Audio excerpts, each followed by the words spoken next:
Hello and welcome to the NBA DFS Slate Breakdown for Monday, November 6th. We are back. We got a 12-gamer, and we have a ton of injury stuff to go over. So we're really going to focus on that and talk through some of those situations other than straight up just give picks, because if I do that, so much of it is going to be useless by the time it is lock that it makes no sense to go that way. Let's do something that could help you for now and maybe a little bit long term, and also be a little bit of a tutorial in some senses. So let's get into that and go over it now. We're going to start off. We'll go over some of the injury stuff. Wizards have a couple spots. Gafford is likely to play, but Chris Burtz and Denny are both questionable. Golden State Warriors, they are on a back-to-back. Draymond Green is questionable with his earlier injury. Maybe he doesn't play. Pistons, Ivy is questionable. Burks is doubtful. Livers is out. Harris, Bogdan, Morris, all out. So some concerns there. Spurs, we got Vassell out and Johnson is questionable. Johnson's out, changes a ton on the Spurs. Then you go over to the Mavericks. You got Irving, Doncic, and Kleber all questionable. Not sure what will happen there. And with the Magic, Fultz and Wendell Carter are out. That's the big news there. Nets still have Nick Claxton out and Cam Johnson out. Clippers, Harden will be starting, and Mann is still out, and RJ Barrett is questionable. The Lakers have some rotation guys out. The Heat have a ton of probables. I wouldn't be too concerned with them. Jazz are fine. Caruso, Dasunomo is both of them are questionable, and as well as Pac Williams. Kings still have Fox out. Houston's rookie Thompson is out. Celtics are going to be without Derek White, and then Porzingis is questionable, as well as Brissett. So they could be a little short in that front court there, back court, big men. So we do want to pay attention to that. And then Shai Gilgeous-Alexander is questionable. CJ McCollum is going to be out for a while. So this team has some injury issues also. And then Jamal Murray is questionable. And Jokic is probable, I believe. And so we'll have to wait on that news. But it could really go either way. So we have a bunch of different stuff to talk about, and then I'll get over to ownership real quick, because that kind of frames a little bit of what we're going to be talking about. So whenever there's all this value, let's go to DraftKings because pricing's a little crazier, so shows some added stuff here. Whenever you have all these injuries, there's a little more value to go around. Goga is going to be super high owned at the guard spot. There's a bunch of different places you can go with cheap value. Dyson Daniels is probably going to be higher owned than that too. So there's a lot of different ways that we could run into some value on this slate. So that's what I want to do today, is talk about some of that, and we will get into the old usage matrix. So Atlanta is kind of who they've been all season, and so we don't need to talk about them, but I will say that I do really like this game. 242 total is extremely high. It also projects to be close, and if SGA is out, the defense against that guards is going to get significantly worse. So the guards for Atlanta is kind of where I'm looking at this point. Boston, we got Porzingis out and we got White out. Now, it's hard to really use the usage matrix on these two because Porzingis being out, it's like, yeah, big deal. He wasn't with them, all last season, so the sample size we have is extremely small. We could take a little bit from it, though. Obviously, Holiday is going to be in a better spot. Horford gets more usage, and he's going to play more minutes, so he's a little bit interesting, but I don't really like it. Jaylen Brown, more usage, and he's going to have, his similar minutes. I think he's probably in a very good spot, but pretty much everybody's usage is going to go more to what it was last year. But Holiday will take up a little bit more usage than Marcus Smart did. So Jaylen Brown, Tatum, both look good, but just not quite as good as they would have been last year. We go to Brooklyn. We got Cam Johnson and Claxton out. They've been out for a while, so it's kind of the same thing. But you know what to expect from Simmons. He's likely the center spot, and Dinwiddie's in a decent spot there. Chicago, not much is really changing here. Dallas, look, if either Doncic or Irving is out, the other one becomes a great play. If they're both out, there's going to be a value galore there, but there's big time blowout risk then. So just go through that. You could put in, say, Irving's out. What does it look like? Doncic usage goes up, whatnot. You could go into the last 2 seasons and see what happens when Doncic's out. Just if you're going through the last 2 seasons, one thing is make sure to take off some of the higher usage guys that they used to have. Like, you would have to take off Dinwiddie.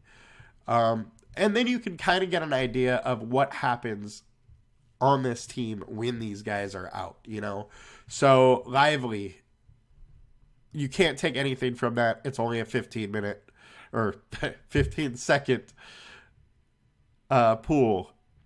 Wood's no longer on the team. But look, Irving,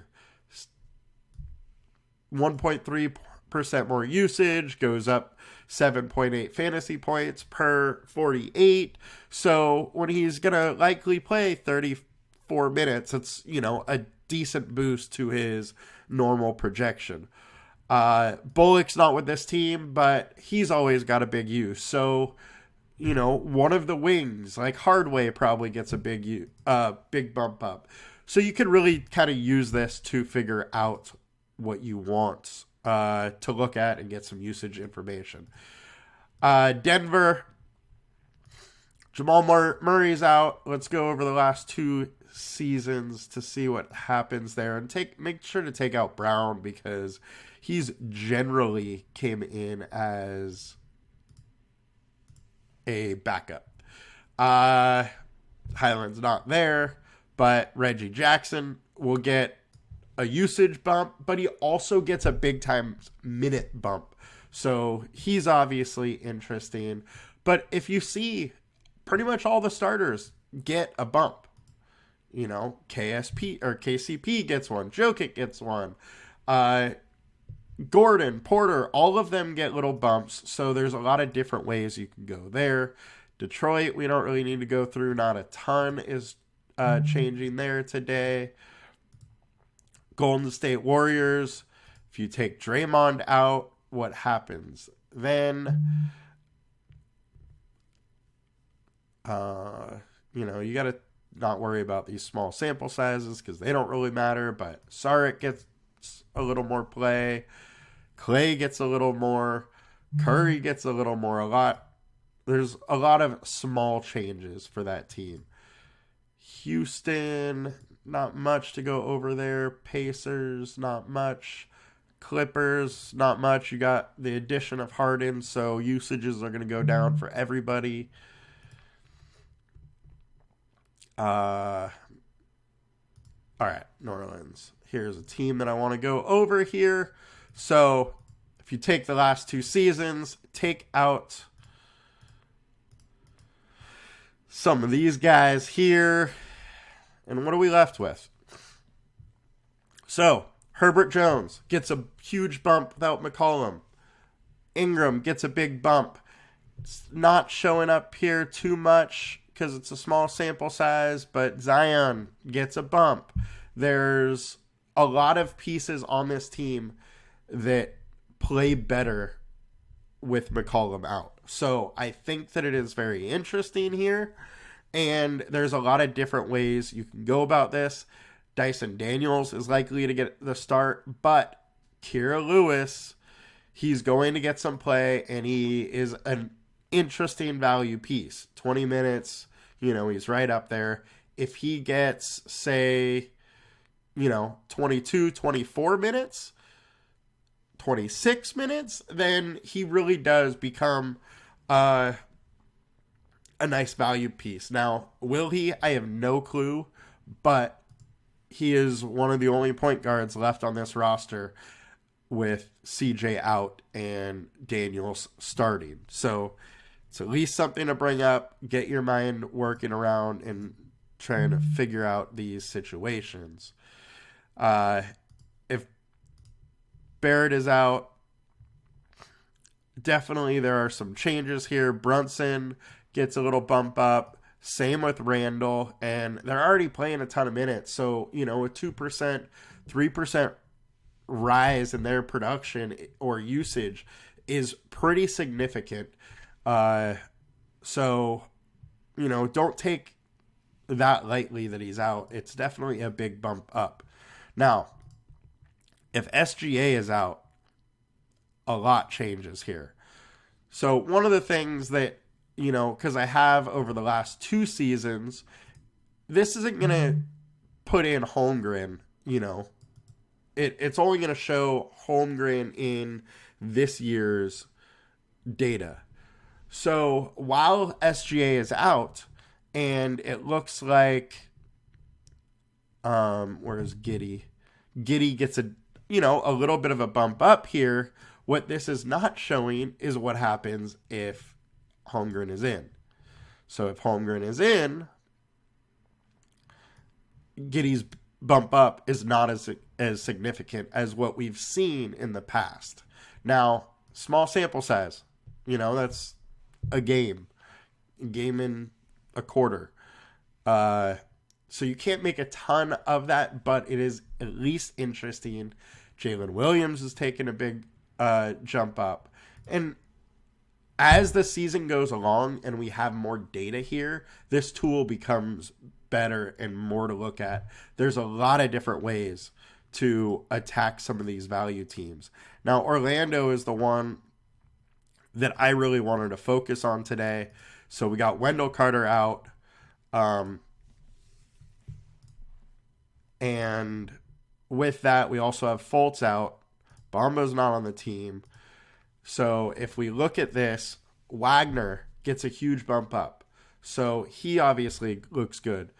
Bizadays is the chalk today for good reason. However, one of the things I want to bring up is that without Fultz, Anthony has a nice bump up. He's going to play a couple more minutes. Suggs, his usage goes up. I wouldn't look too much into the fantasy points there.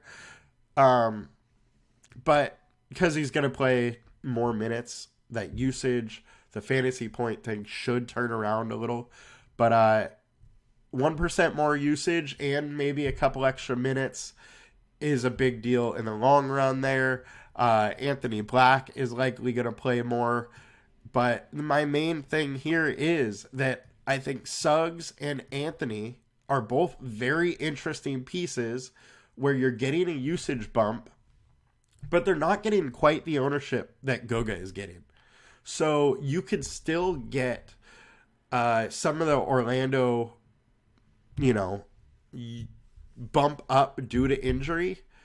However, you're getting away from the chalk with guys with similar usage bumps, just not quite as much chalk now, or not much ownership, I should say. Now, the thing with center, and the reason I'm saying this is center is, a very projectable and very easy position to score fantasy points. And there's a ton of good centers on this slate. So I don't think we have to play Goga today. I think he projects decently, played 26 minutes, 10 points, 10 boards, had 5 blocks. Not likely to see 5 blocks again. He's just not that good of a shot blocker. Now, we may see 1, 2, 3, but 5 is just not likely to happen. And if he's a 10 rebounds, 10 points guy today, there's a chance he's not in the optimal lineup. At least not for 4,700 on FanDuel. I don't remember what he is on DraftKings. But, we are on DraftKings. So, yeah, at least not for 4,700. Now, he's absolutely interesting. I do not mind him whatsoever. But just understand, there's different ways to go. And you can get differently with still getting the usage bump with Fultz and Wendell Carter out. So I think that's one interesting spot to tackle.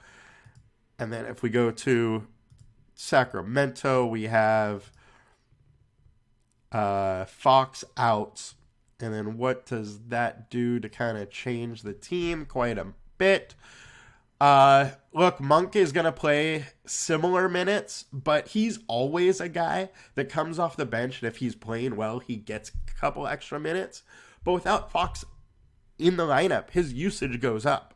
So if his usage goes up, he gets a couple extra minutes, he could really crush on the slate. But there's just multiple chances there, and his ownership is not likely to be really high. Mitchell is just kind of whatever with Fox out. He's there. Herder gets a little bit of a bump up there. And, it's interesting here. Like Fox or Barnes getting no ownership, but it gets a 3% usage bump. Now, you look at what Orlando, we're talking about guys getting 1 to 3%, and they're super high owned. So I think there's a lot of different ways we can go to get different on this slate. Don't feel like you have to stick to the ownership on Goga. I think that there's a lot of good centers today, and so you don't need to take the highest owned one. You could pay up to Jokic, and you're way different. You have the late night hammer and plenty of value, elsewhere to do it. You could do Miles Turner, who is in a good game environment for a center. Sengun, who has been great and has a huge ceiling this season. There's a lot of different ways that we can attack the center position on this slate. So for that reason, I don't think Goga is going to be super, insanely high owned. But I also don't think you need to go there. I think there's so many different ways to get different that we could do that. Use the usage matrix. Stay in tune to what's happening on the news today, because these slates can get kind of crazy. And then also, look, a lot of these situations, nobody in the industry really knows how it's going to be broken down, especially this early in the season. So if you have an inkling where you're like, oh, I think this guy is going to get, 28 minutes and we have him at 24, change the projection a little bit. Go a little higher to make up for that difference. But on the guy that you're taking minutes away from, go lower on those, So make those changes to how you see fit on this slate, and good luck. We got a 12-gamer. Chaos is, surely to come around lock time. So good luck, and hope you guys win some money. I'll be back here tomorrow, hopefully with a more tame slate, so we can actually go over everything one by one and see how it goes. All right, guys. Good luck. Bye.